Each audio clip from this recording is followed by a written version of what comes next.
जय श्री श्याम दोस्तों, एक प्यारी सी कहानी के साथ। दोस्तों, आज की कहानी बहुत ही प्यारी कहानी है। कई बार क्या होता है कि हम परिवार में और अपने फ्रेंड सर्कल में मजाक करते रहते हैं, परंतु वो मजाक कम होते हैं, कमेंट ज़्यादा होते हैं। और कई बार क्या होता है कि हम तो मजाक के मूड में होते हैं, लेकिन हमारे मुख से कई बार इतने गलत शब्द निकल जाते हैं कि वह दूसरों को बहुत ही दुख पहुंचाते हैं।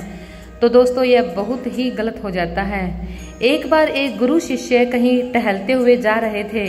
रास्ते में उन्हें सड़क किनारे एक जोड़ी पुराने जूते रखे मिले। उन्होंने इधर उधर देखा तो थोड़ी दूर पर एक किसान खेतों में काम कर रहा था। वे जूते उसी के थे और जूते बहुत ही पुराने और टूटे हुए थे।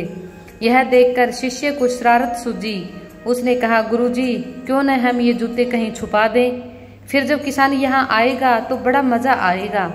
गुरुजी ने कहा कि किसी को परेशान करना अच्छी बात नहीं है, बल्कि जूते छुपाने की बजाय अगर हम दोनों जूतों में एक एक चांदी के सिक्के डाल दें, फिर पास की झाड़ियों में छुप कर देखते हैं कि क्या होता है। तो जूतों में सिक्के डालकर गुरु और शिष्य दोनों ही झाड़ियों में छिप गए। थोड़ी देर बाद किसान वहां आया। जैसे ही उसने एक पैर में जूता डाला तो उसे जूते में कुछ होने का एहसास हुआ।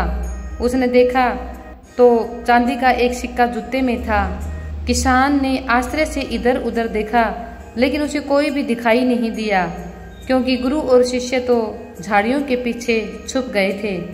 किसान ने आश्चर्य से देखा तो कोई भी नहीं दिखाई दिया।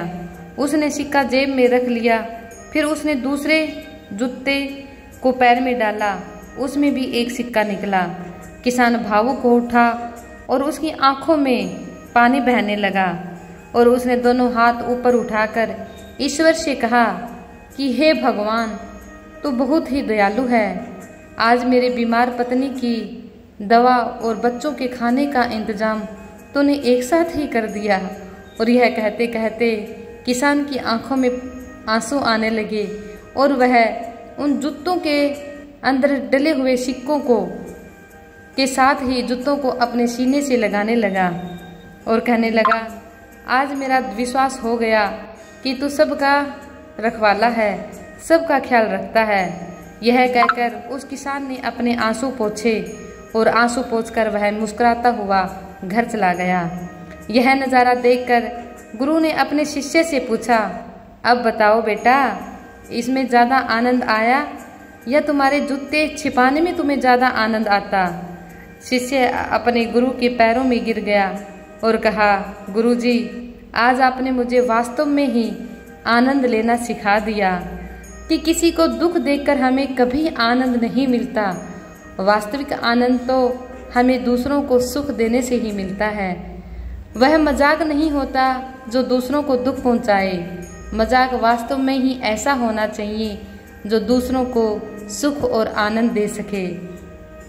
तो दोस्तों, इस कहानी से हमें यही शिक्षा मिलती है कि हमें कभी भी जब भी हम मजाक करते हैं तो मजाक ऐसा होना चाहिए कि दूसरों को सुकून मिले, अच्छा लगे, या उस मजाक में किसी का फ़ायदा हो, क्योंकि दूसरों को दुख देखकर कोई मजाक नहीं होता। उससे अगले बंदे को तो पीड़ा हो जाएगी, उसको दुख हो जाएगा और वही दुख हमें भी लगेगा।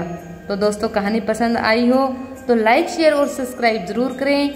जय हिंद, जय भारत। और हर दिन ऐसा ही आनंद लेने की कोशिश करें, हर दिन किसी का भला करने की कोशिश करें, ना कि सताने की कोशिश करें।